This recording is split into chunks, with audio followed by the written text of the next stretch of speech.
Welcome, everyone, to our panel discussion on vibrations of peace and exploring the heart's potential to transform the world.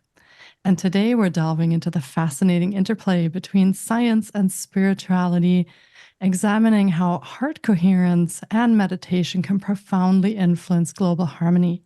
And we are joined by two experts in the field, Dr. Rollin McCraty and Shima Shad Rouh, who will share their insights and research on how individual emotional frequencies and collective meditative practices can foster peace, both within ourselves and across our communities and the world.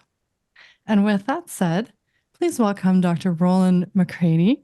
Rollin McCraty, PhD, is the Director of Research at the HeartMath Institute. He's a professor at Florida Atlantic University. And Dr. McCraty is a psychophysiologist whose interests include the physiology of emotion. And one of his primary areas of focus is the mechanisms by which emotions influence cognitive processes, behavior, health, and the global interconnectivity between people and the Earth's energetic systems.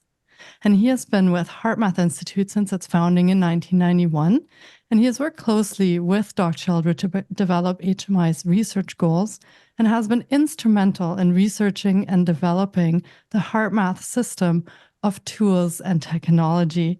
So welcome to the panel today. And also joining us is Shima Shad Rouh. Shima Shad Rouh, the visionary founder and CEO of Infinite Love Coaching Academy and Holistic Health Resort, whose work embodies the fusion of science and spirituality in the pursuit of holistic well-being. And Shima's unique approach to coaching and health stems from her extensive personal and professional journey, deeply rooted in the mind-body-spirit connection. And as a heart intelligence facilitator and holistic therapist, she has made it her mission to create a peaceful world through transformative practices. And her best-selling book, Infinite Love, My Journey to Better Health, Relationships, and Finances, Applying a Scientific Spiritual Approach, dedicates a full 3 chapters to the teachings of the HeartMath Institute. And in these chapters, she explores the profound power of our hearts and the impact of our emotions on our health, relationships, and global well-being. And I am your host, Petra Brunnbauer. I'm a well-being coach, podcast host, the creator of the Journey Wellbeing platform, and of course, a HeartMath certified mentor. And I support women on their journey of healing from stress, burnout, and chronic pain through our own journey framework. And it is my mission to empower individuals across the globe to reclaim their mental, physical, and emotional well-being and to make holistic healing accessible for everyone. So welcome to our panelists today. And let's dive in and get to know a little bit more about you and what brought you to HeartMath and what your connection is. So, Rollin, would you like to start us off with your personal journey, a little bit about where you've been at, how you came to HeartMath, and what your calling is with what you're doing? Sure. It's kind of a long story, but let me try and make it a short one for the sake of our viewers here. I was originally, my first career was a communication engineer. I used to work for Motorola, and I always had a deeper, I guess, curiosity about the deeper aspects of what are magnetic fields and electric fields and the things that I worked with. Was never satisfied with our explanations. You know, we have lots of formulas that describe their behavior, but not what they really are. I kept asking those deeper questions and kind of getting told, don't ask that, more or less. So that led me to actually discovering some books that had some insights maybe into the deeper aspects, which led me to kind of leave that career and move to California and get a degree in consciousness studies. That's back in the 1970s. So I did that, and then I had started a company of my own and kind of a high-tech electrostatics problem-solving company, which became very successful. And still had that deeper, something was still missing in my life. And, another sports car in the driveway wasn't going to kind of do it, that deeper fulfillment. And that's when I met Doc Childry through some previous friends, and who's the founder of HeartMath, of course. And so I spent some time. Well, the true story is he was on the East Coast at that time, and I was there on business, and said, I'll go meet this character and find out who he is, spend an hour. And I ended up spending 3 days. That was where I was first introduced to, really introduced to the deeper aspects of the heart and heart intelligence. I know, don't get me wrong, I knew about the heart. I mean, I had a degree in consciousness studies, right? So we know about the heart and, all this stuff, but no, I didn't really.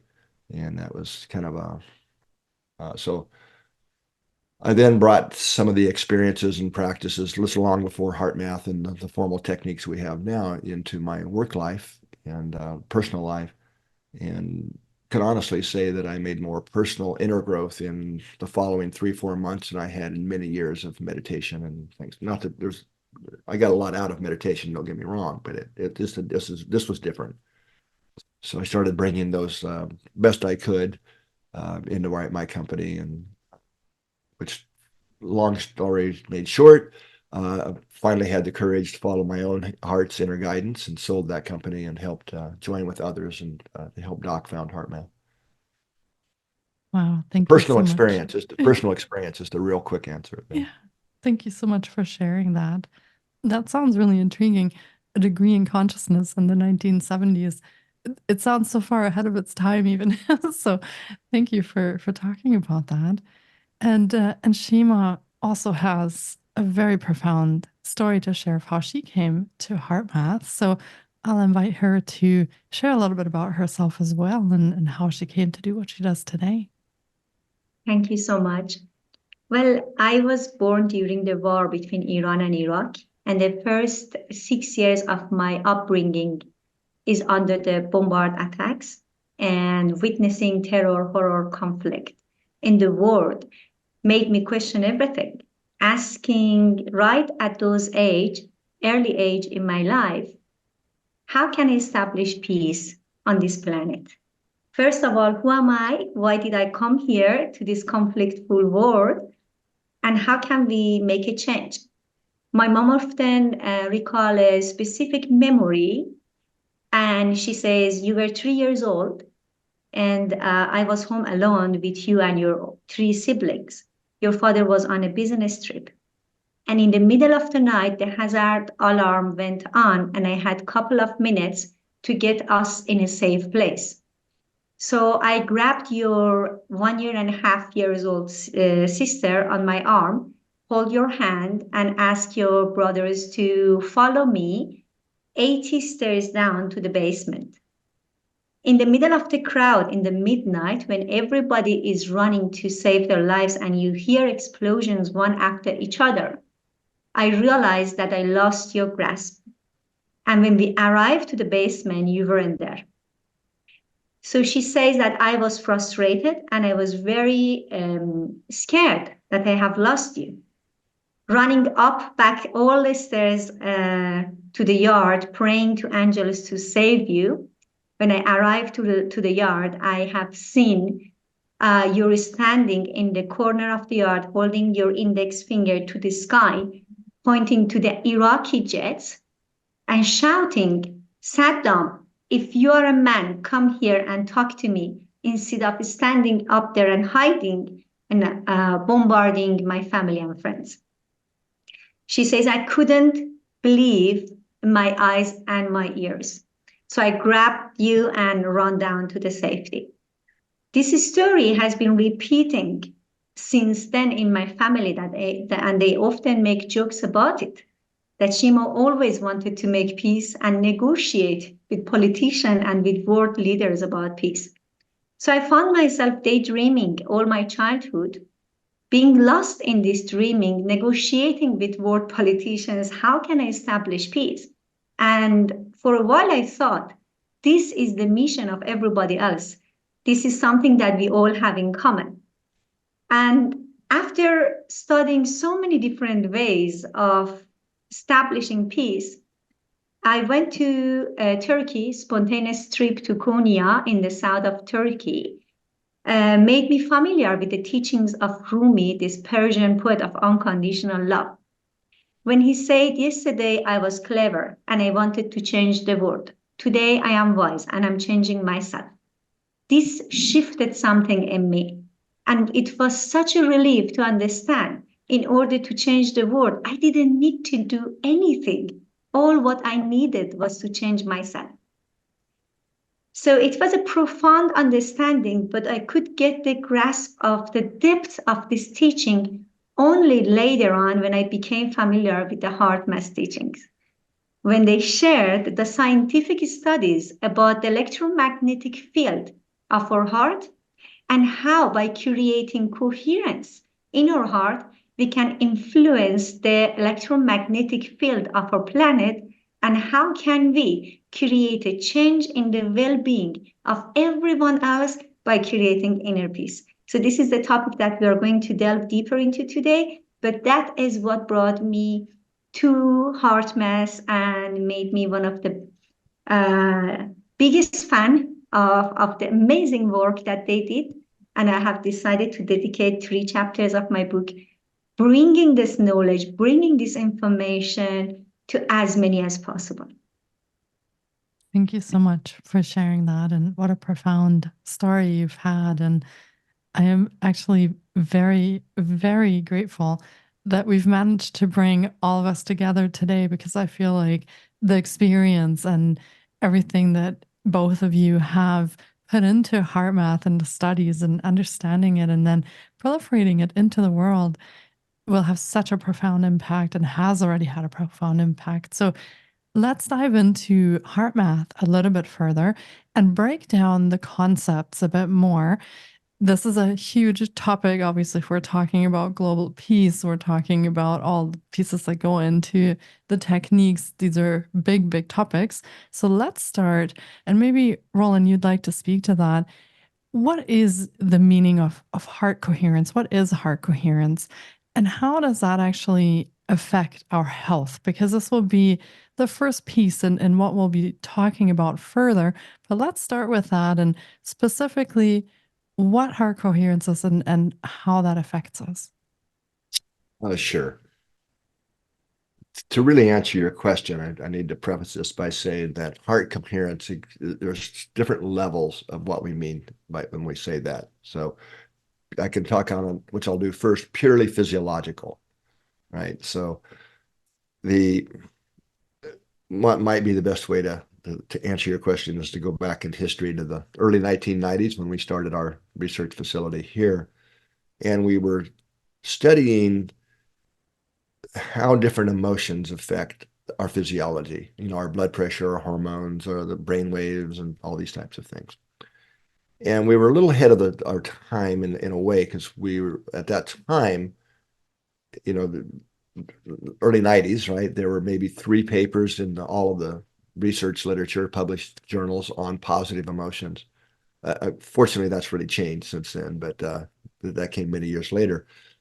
So one of the things we were doing different was also looking at, well, what happens in our bodies and our physiology and the rhythms of our body and hormones and these different things when we feel things like compassion or appreciation or love.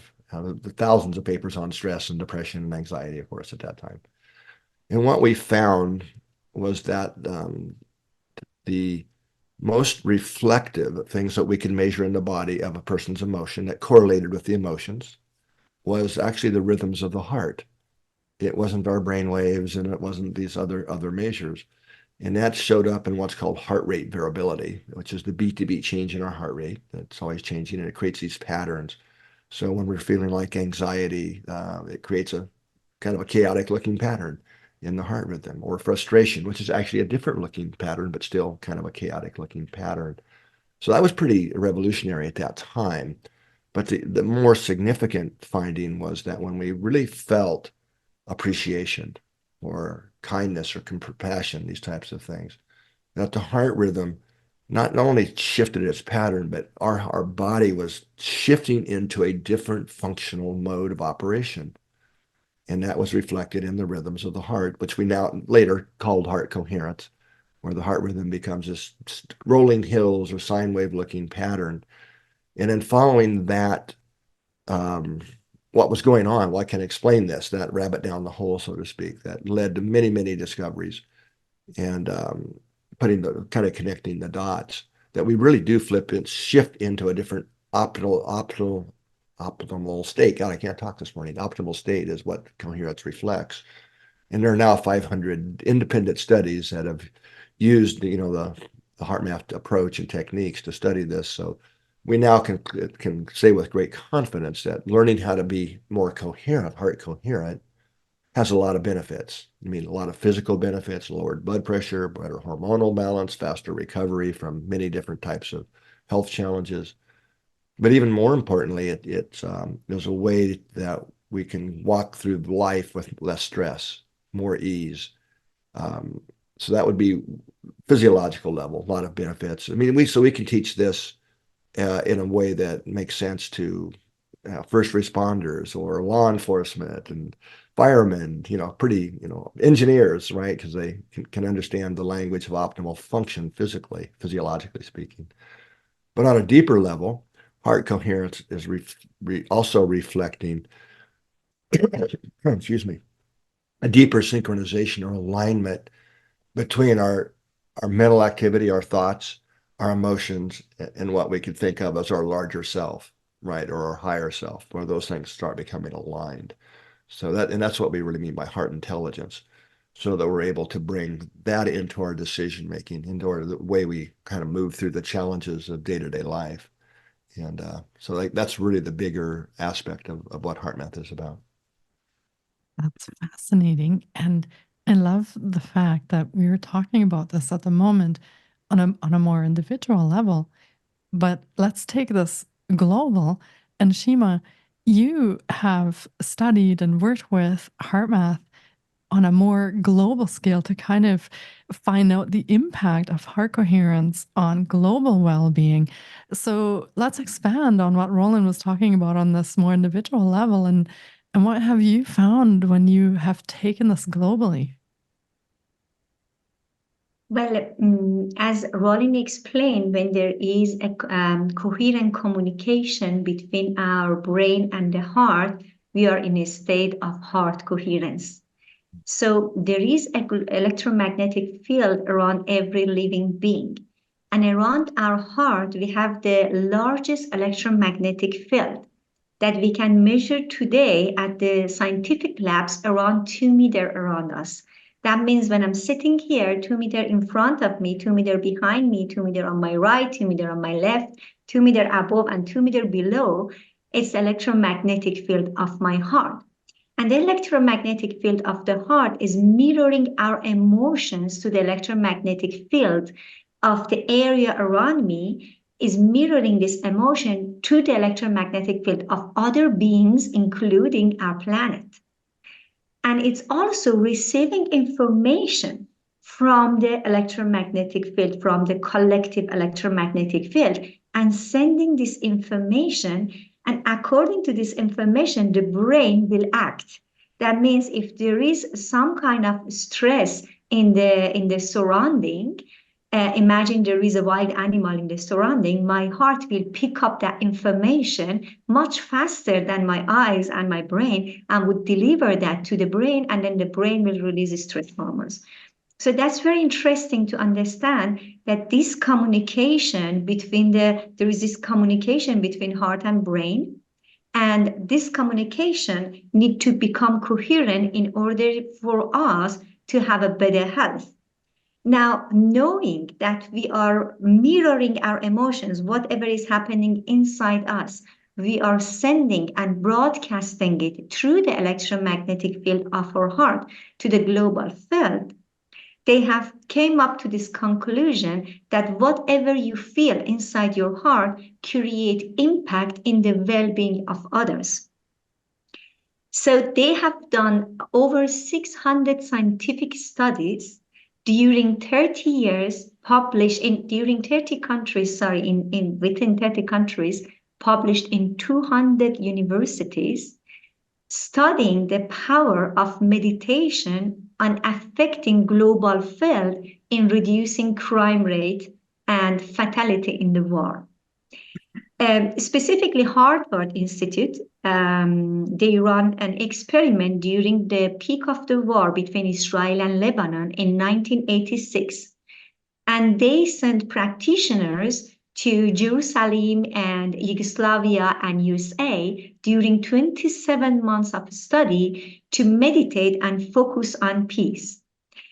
They realized that every time the group meditated, the crime rate reduced from between 40 to 80%, and fatality rates dropped from 12 to 4 per day. Means every time that they meditated and they focused on the peace, they could save 70% lives. It's unbelievable to understand that when you and I create inner peace, we literally can save lives. And HeartMath has an amazing way to measure the electromagnetic field of our planet, which I would love for Rollin to explain that later on, because he's the expert in the field. But following the studies of HeartMath institutes and also all these 600 scientific studies that has been done by so many different universities, scientists came up with the formula for global peace. And that is fascinating. They realized that if the square root of the number of the population of a country meditate for peace, they can affect the global field. So let's say we are living in a world of 8 billion inhabitants. If a square root number of the 8 billion, which is around 90-something thousand people, less than 100,000 people, meditate together, focusing on peace, we can affect the global peace. And of course, this needs to be continuous and repetitive. Because with all what we are broadcasting out there, all the news of fear, scarcity, lack, everything that we are broadcasting every single day out there, what every person is vibrating is a low vibration based on fear. So what we need to do, we need to go within and spend at least this 5-10 minutes every single day focusing on inner peace if we want to have a better health, healthier relationships, and live in a healthier planet. Yeah. And when we talk about raising our vibrations, it sometimes feels like this very abstract concept that doesn't really mean anything. When you put it that way, it's so simple. We start within ourselves and then we connect to global well-being. And all of a sudden, that part of raising our vibrations makes so much sense on how we can affect ourselves and others on the planet.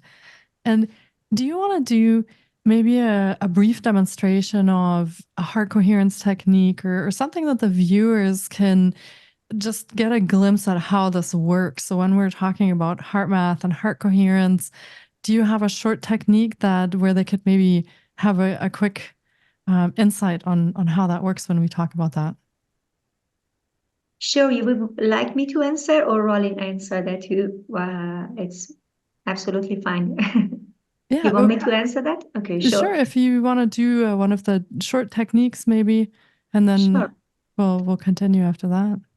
What has been introduced by HeartMath Institute, where we have the expert here for over many years, 30 years doing this research, and they come with this amazing instruction, is that this is a two-step technique, which is very, very easy and simple to do at any given moment. First is bringing our attention to our heart. And by focusing on our heart, we can simply close our eyes and place our hand over our heart. We can touch our heart by our fingertips, close our eyes, and I invite everybody to do this together with us now. And just bring your attention to your heart. Maybe you can even hear your heartbeat.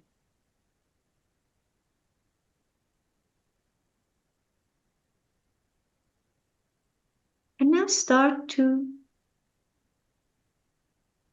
slow down your breathing rhythm.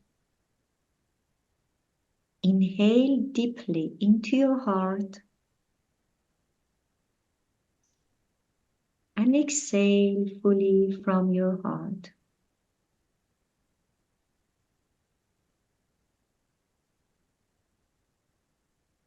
Inhale into your heart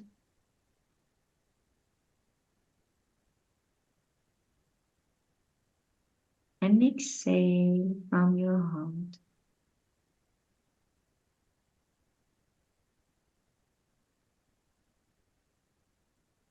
One more time. Inhale. Exhale.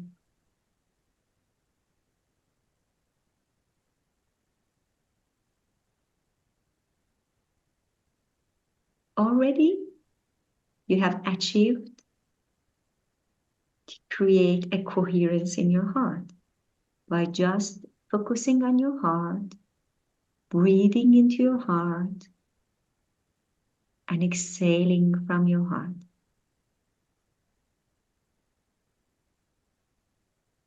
Now, if you're aware, your emotions right now have a different quality.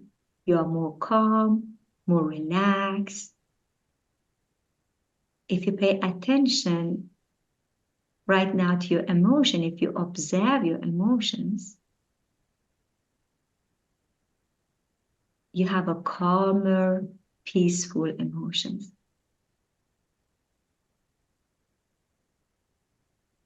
And now you can allow this beautiful heart-based emotion to travel all over your body, to send it to every cell of your body.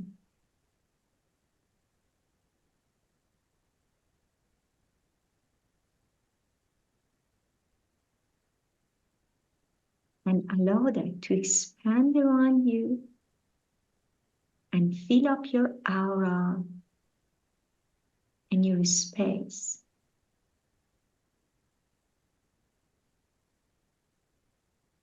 With this loving emotion of peace, calmness. Maybe you are feeling gratitude, whatever it is for you.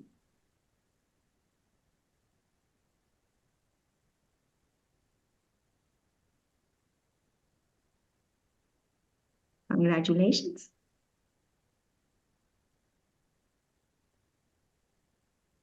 Thank you for taking us through that. And very simple technique at its simplest, really breathing, visualizing, and no reason why we couldn't do this every day and work on this together. So thank you for taking us through that. Thank you. And it is very powerful. Yeah. You can do that at every given moment, you know, in the middle of a difficult decision making, or you are in the middle of a meeting or in a discussion or in traffic jam.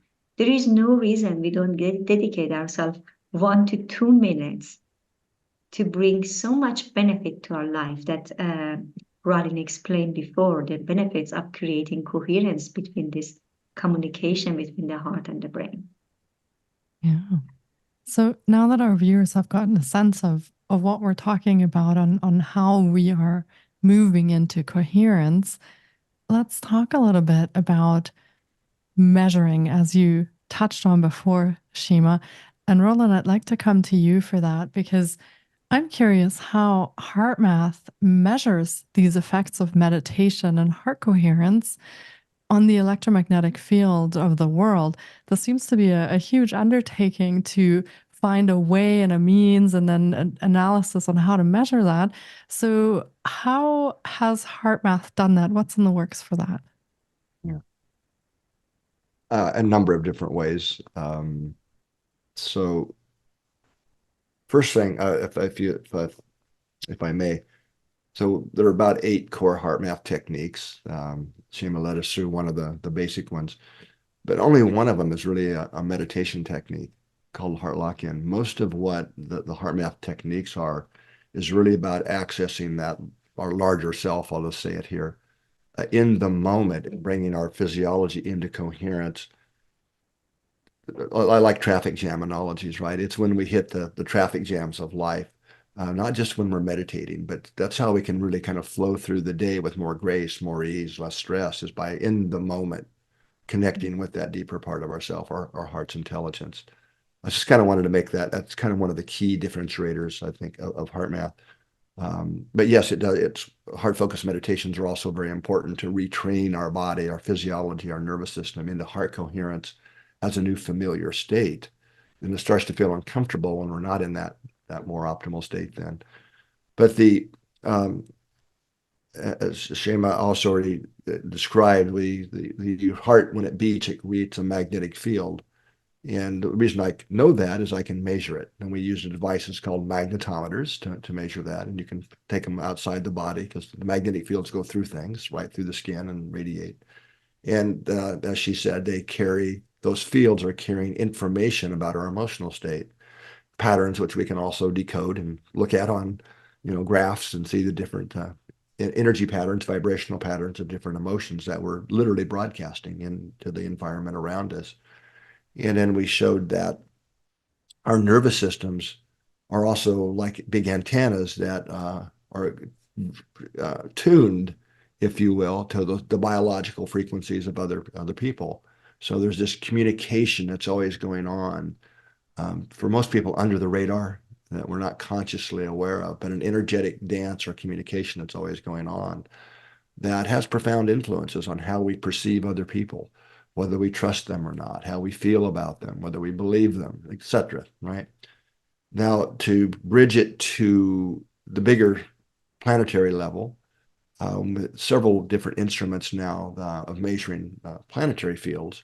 And one is the same kind of devices called magnetometers that are ultra sensitive, that are specifically designed to measure what we call resonant frequencies, the moving or the vibrating aspects of the Earth's magnetic field. And I think most of us, learned back in science class that we live in a magnetic field, the North Pole, the South Pole, right? And the compass tunes into that field, makes the needle move. One of the things that I didn't learn, I was even a communication engineer and didn't know this till much later in my career, but one of the properties of magnetic fields, field lines, just to help the listeners understand this, remember back in science class when we dumped iron filings on a glass plate and you put the magnet under it, right? And you see the shape of the field, whether it's a horseshoe or a bar magnet or whatever. But that simple little experiment also lets us visualize what are called magnetic field lines. So if you remember, those iron filings line up in parallel lines, kind of next to each other. So we're seeing field lines, visualizing them in this same simple little experiment. Well, here's the thing. You can pluck magnetic field lines just like a guitar string and they vibrate. So at the scale of Earth, you've got very long lines, and just like on a guitar or any stringed instrument, the length of the string and the tension determines its frequency that it vibrates at. If it's music, we call it C or E or F sharp, whatever, right? But those are just letters that describe a literal frequency that it's vibrating at. So the field lines of Earth are very long, so they vibrate at a much lower frequency, much lower than what we can hear, right? And what's plucking the strings of Earth is the solar wind coming by. So Earth is turning in the solar wind, and then the strings are sitting there vibrating. Now, here's the wild thing. At least I think it's pretty amazing in that, and we know this because we have a global system of magnetometers measuring the Earth's magnetic fields all around the Earth now. The primary resonant frequency of technically called field line resonances, those vibrating field lines, in frequency language is 0.1 hertz. Okay, now that translates to one cycle, every 10 seconds, very low frequency. Now, here's what's the amazing part, is that is exactly the same frequency as our heart rhythms when we're in this heart coherent state. So when we're in coherence, when we actually have a resonant frequency in our physiology, which is that same frequency, which is the optimal flow of information and blood and everything between the heart, brain, lungs systems. So that's why it's such a beneficial state. We're vibrating or oscillating at our own personal resonant frequency, which is the same as the Earth's field lines. So if we also think back to science class, way back when, right, for most of us, or even if you didn't get to do this experiment, I think most people know the example of tuning forks that are tuned to the same frequency, and you tap one and somehow magically the other one starts to vibrate without ever touching it. Well, what that's actually demonstrating is what's called resonant coupling, which means that you can transfer energy and information between any two systems that oscillate or vibrate at the same frequency. Now, with the tuning forks, you have air molecules that are mediating that energy exchange, but it works the same way with magnetic fields. You just don't need the air molecules, right? I'm an old guy now, right? So I remember back when we used to have to turn knobs on radios to tune the station to the, right? So if you think about it, where we all are now, of all these different invisible magnetic vibrating fields, from all the cell phone conversations next door, down the road, radio stations, TV stations, etc. They're all there now. So what our cell phone does, or our radio, is we tune it to be resonant with that frequency. And as soon as you do, you transfer from these invisible vibrating waves that information into our phone or our radio, and we're having a conversation. So what I'm suggesting here is we work the same way. We're bidirectionally communicating our emotions, thoughts and especially emotions, but thoughts and emotions through these field interactions, because we resonate at the same frequency as the global field. We're all individually contributing our own vibrations, positive or negative, into this global field environment. So it's kind of a giant global field, if you will, that we're all contributing to. So we're affected by it. Clearly, we know that. No question of that. But we're also contributing information into that global field. So that's why when enough people come together, in meditation, you can see the effect in lowered crime rates and these different things. But I want to add one thing here. Okay. There's another way we can measure this. I'm going to put that on pause for a second. And that's our latest set of tools in our toolbox here. It's called the Global Consciousness Project. And I'm honored to say we were the new home for this. We were asked to take it over from the originator of this, Dr. Roger Nelson, who started this probably over 25 years ago at Princeton University. And this is you can think of it as a globally distributed scientific instrument that is measuring call it the waves or rhythms in what we can think of as a global consciousness field that we're all interconnected with. And so these devices, they're basically random number generators, which you can think of as an electronic coin flipper, right? They're creating ones or zeros. And what the evidence has shown now with amazing statistics, over 1 trillion to 1 odds against chance, that when enough of us feel something, pay attention to and feel something, it creates kind of a pulse or a wave in the global consciousness field that causes the behavior of these devices, which are hundreds, thousands of miles apart often, to start behaving in the similar way. They start flipping ones or zeros at the same time in the same sequences. So this is so we've created a completely new version of this with new technology called GCP 2.0, Global Consciousness Project 2.0. And I don't have time to really explain all of this, but one of the important things take away from this is what's been shown in these kind of measures is that events that evoke love and compassion from enough people on the planet have the most powerful effect on creating this coherence in the global field. This has been shown over hundreds of events.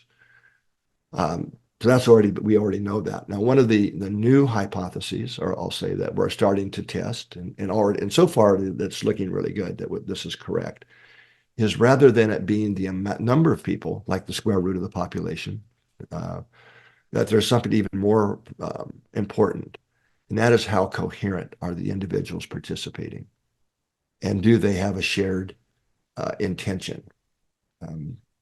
So experiments now with way fewer people than that, a couple, even a few thousand, we're able to show that we're actually able to pulse the field, the global consciousness field, to create more coherence in the network when they're in a heart coherent state, and with the intention to help lift the consciousness, the baseline consciousness of humanity, with that intention. So we're already seeing. Now this has to be repeated a bunch of times to, before I can say we've proven it, but it's looking good. So another way of saying this is when we're in a coherent state, coherence organizes noise, both within our bodies and our physiology, helps connect us with our larger self, who we really are. But we're also radiating more coherent vibrations into our local field. We become more in sync with the people around us, but we're also have more power to connect with the global field and pulse that field with more coherence, which helps lift all other living systems and beings up to a higher state.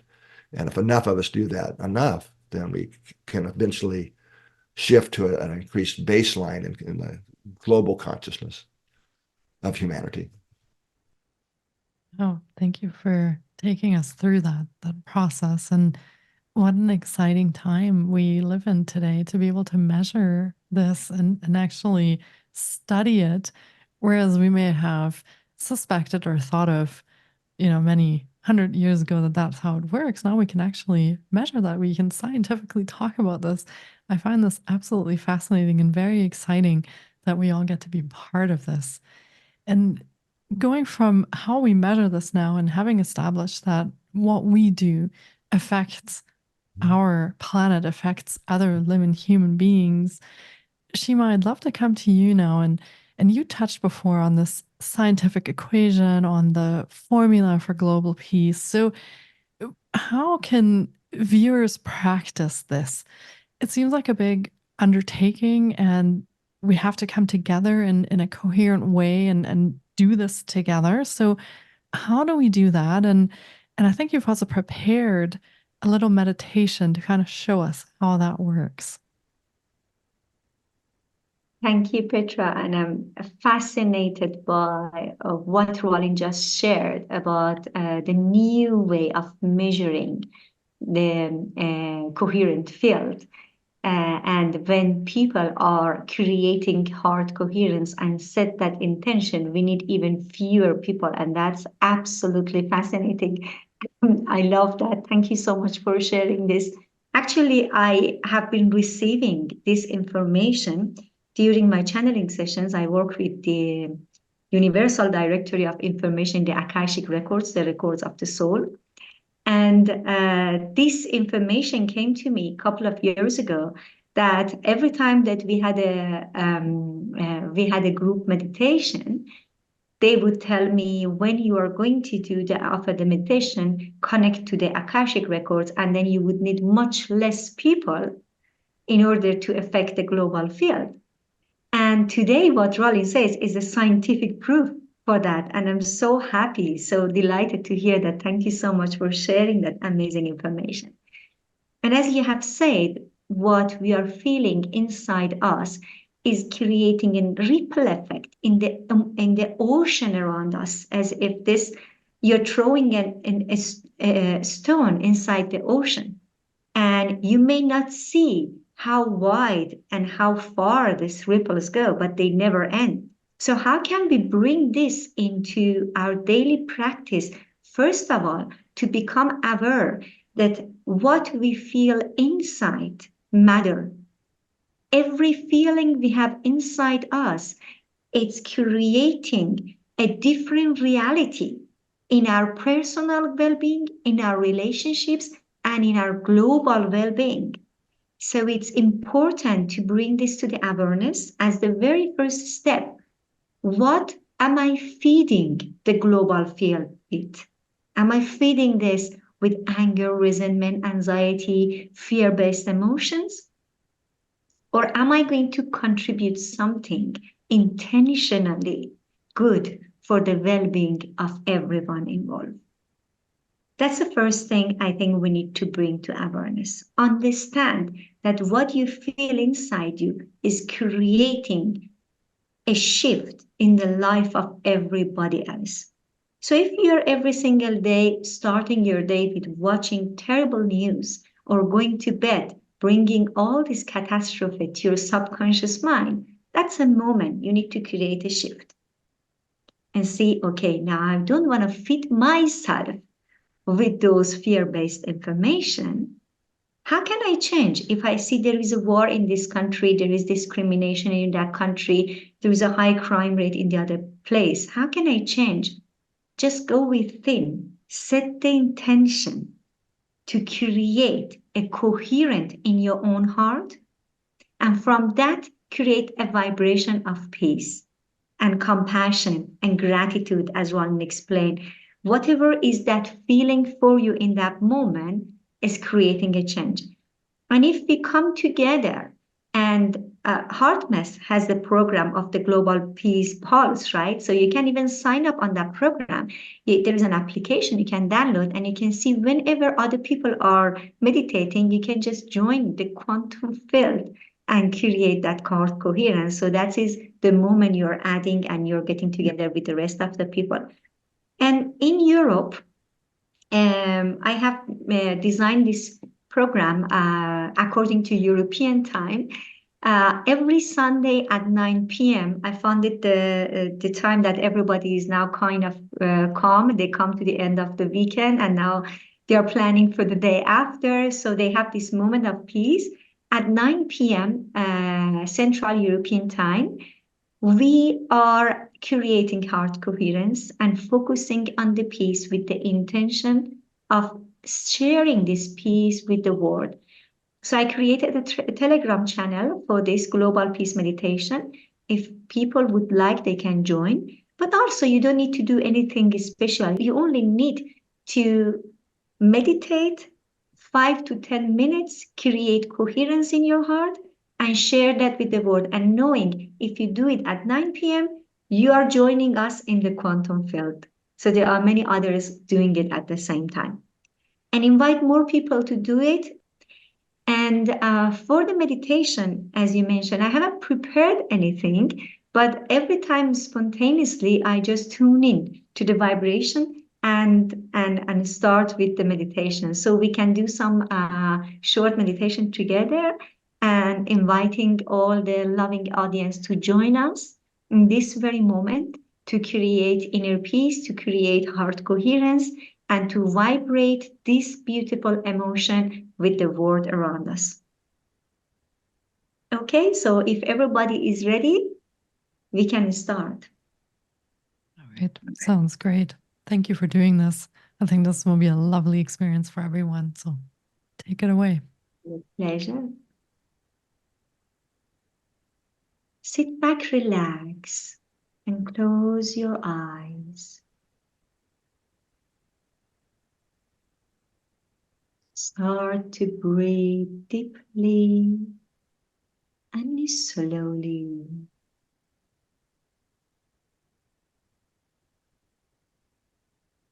Inhale deeply into your heart and exhale fully from your heart.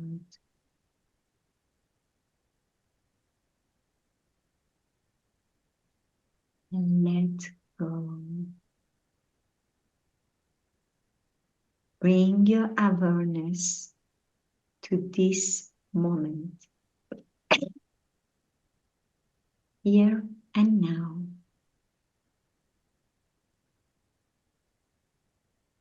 Let go of your thoughts, your worries, or expectations, and relax. Continue to breathe deeply and slowly.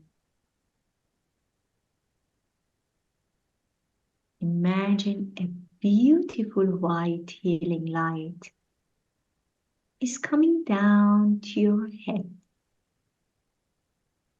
reaching your crown chakra on top of your head.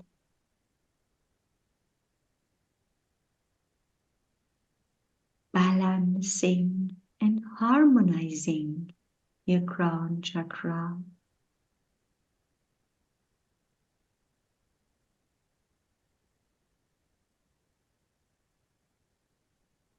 This beautiful white healing light is going down to your head, relaxing your head, relaxing your eyes, your face, your jaw muscles.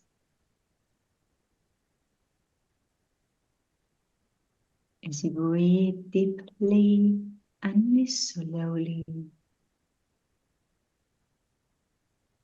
allow this white healing light to go down to your spine.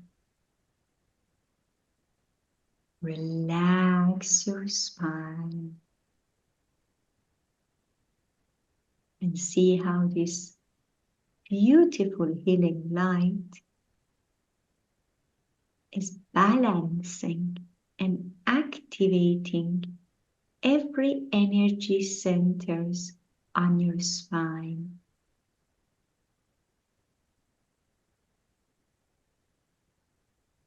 Continue to breathe deeply and slowly. See how this beautiful white light reaches your heart, relaxes your heart, cleanses and balances your heart.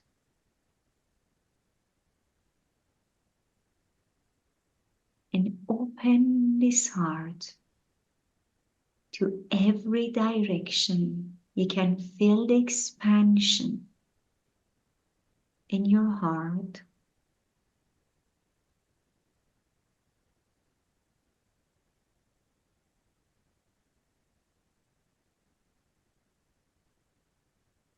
Open yourself a bit more.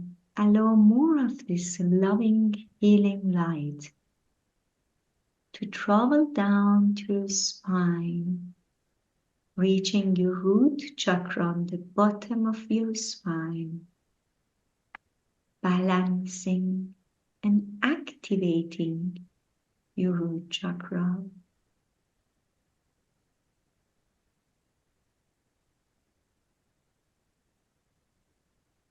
See how this beautiful white light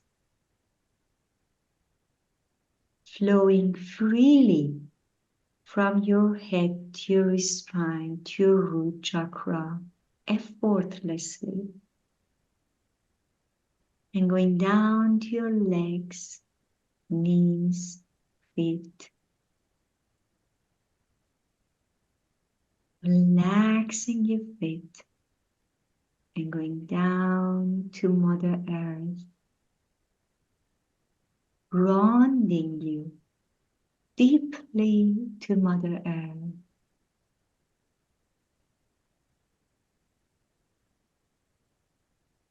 Say hello to Mother Earth. Feel the loving embrace of Mother Earth. See yourself connected, grounded, and balanced.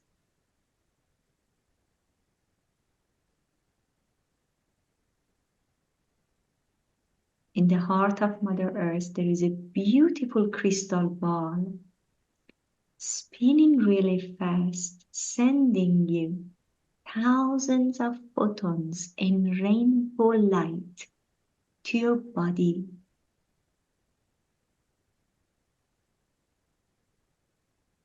And to your aura. The beautiful rainbow light goes to every cell of your body, regenerating your cells to its original perfect health design. Take a deep breath.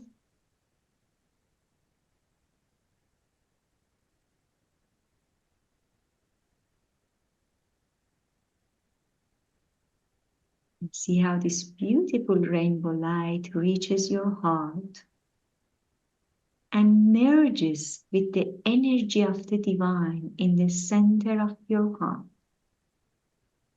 and expand all around you, creating a big sphere of protective shield around you and around our meditation today.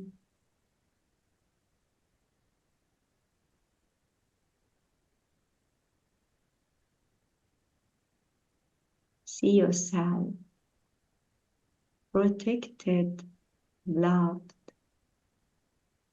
and guided by this infinite love that holds you.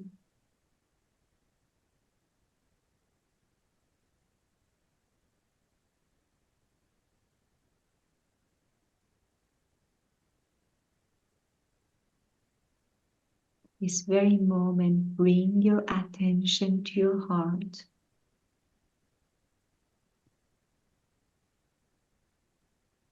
And give thanks to your heart that is beating for you 24/7 without any expectations, giving you life,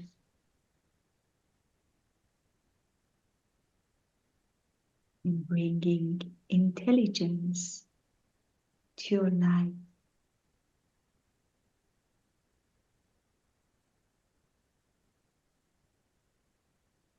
So breathe deeply and slowly. See this loving gratitude from your heart is vibrating and expanding to every single cell of your body.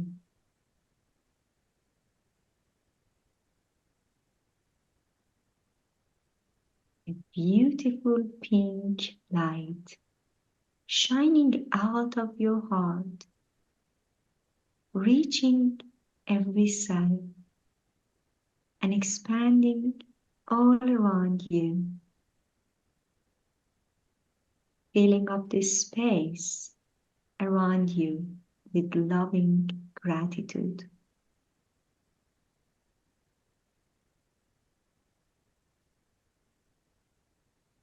Send this loving energy to the people you love. Bring their faces to your mind.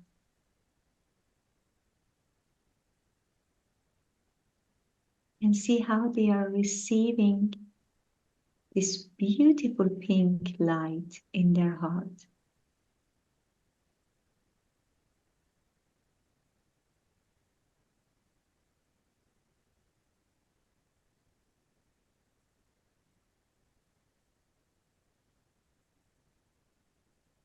With the next inhalation, send more of this loving energy to every single person in your city, to your friends, your neighbors, your colleagues,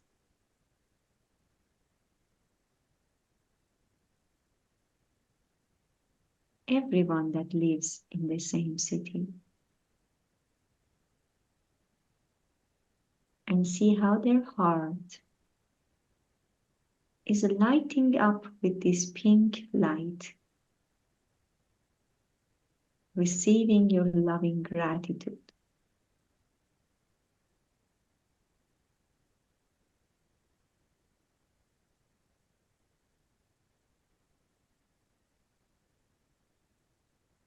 Now allow this loving gratitude to expand to your country, reaches the heart of every person in your country.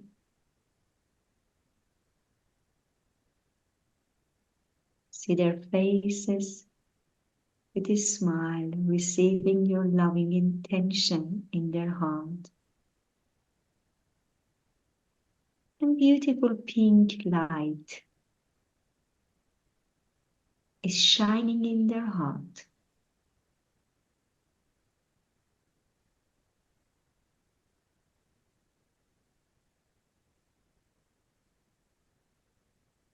With the next inhalation, allow this loving energy to expand to all over the world.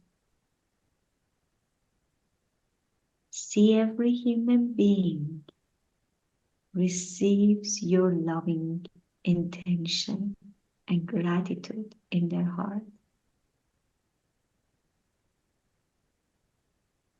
And bringing a smile on the faces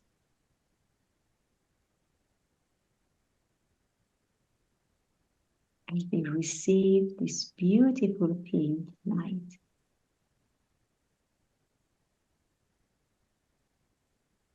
With the next inhalation, send more of this loving energy to every living being on this planet and in this planet.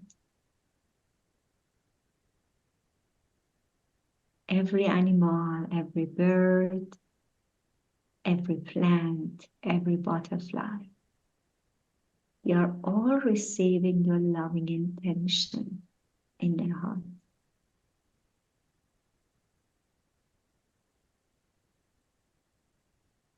And our entire planet is vibrating in loving gratitude in the pink light.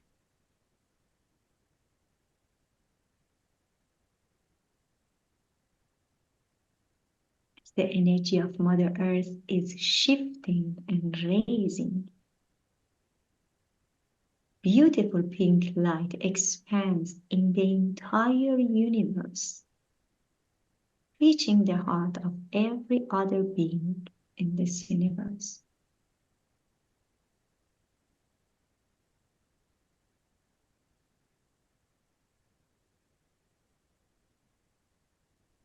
And see how everyone with a big smile on their faces open their heart and sending you back their loving energy to your heart. Take a deep breath.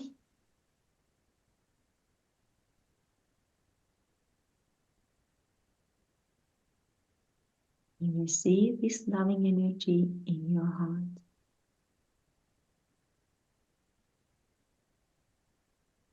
See everyone as living in complete peace and harmony with each other.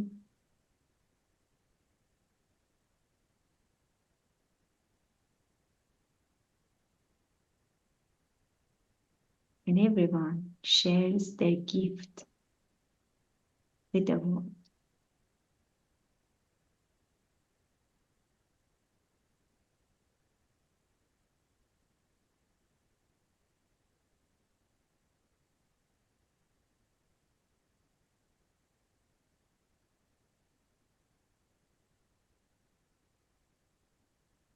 Very good. Take a deep breath.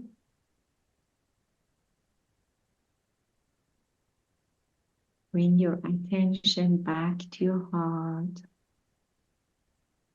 Place your hand over your heart.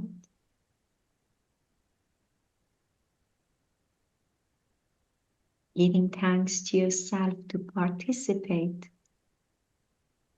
in this meditation and sharing your love and loving intention with the world. Knowing that you have done your part to create a better world.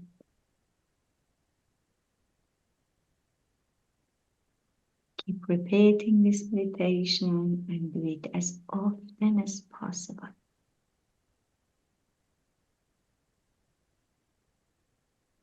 Take another deep breath in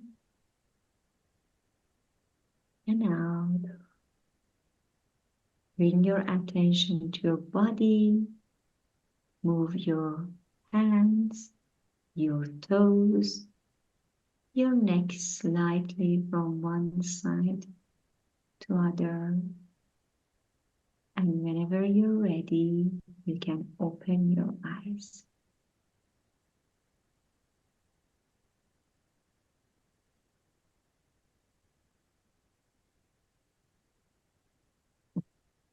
Thank you for that. And I don't I even lost, want to I don't don't even want to know. talk and break this energy. So thank you. My pleasure. I don't know how long was it. I just lost the time. So I hope it wasn't that long. Amazing. And a glimpse into the experience that we can have if we all come together during this time with HeartMath, with Shima's project in Europe, and we do this together on a global scale. And there you have it. Our viewers get a little bit of a feeling and an insight in what that feels like to do that on a more global scale. So thank you for that. My pleasure. Now, we'll be wrapping up the panel talk coming out of this beautiful meditation. And I'll just ask you both, and starting with Rollin, your final thoughts on what we talked about during this panel talk, on the experiences with the technique, the meditation, with measuring heart coherence, with measuring across the globe. Any final thoughts that you'd like to leave our viewers with today? Uh, yes. I'm actually going to repeat something Shima already said, and that would be my invitation for everyone listening is often as you can remember throughout the day, each and every day, just pause, tune in, and simply ask yourself, what am I feeding the field? What am I feeding my energetic field?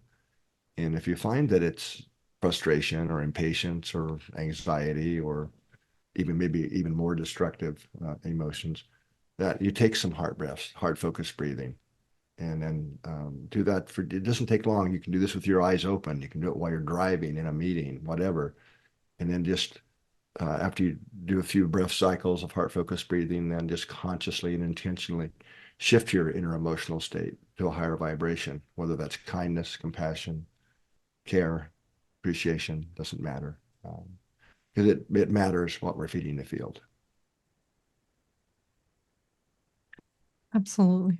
And as we're feeling sort of the ripples now from that meditation we just did, I think it becomes very clear that we can feel the difference between when we're not in a coherent state and we're feeding a lot of anxiety and fear and all of that into the field, as opposed to how, and I don't want to speak for both of you, but as opposed to how I feel at the moment and what we're putting out then. So thank you very much for that. And Shima, anything else you'd like to leave us with? I would love to invite everyone to ask yourself this question. Who am I? That's a very important question. Am I just a physical being having this energetic experience, or am I the energetic being or a spiritual being, as Dr. Vendaya said, having a physical experience? This is a profound question that we all need to ask ourselves. And the moment we find the answer and we become aware of who we are, that's the moment our life starts. And we step into our empowerment, step into our true power.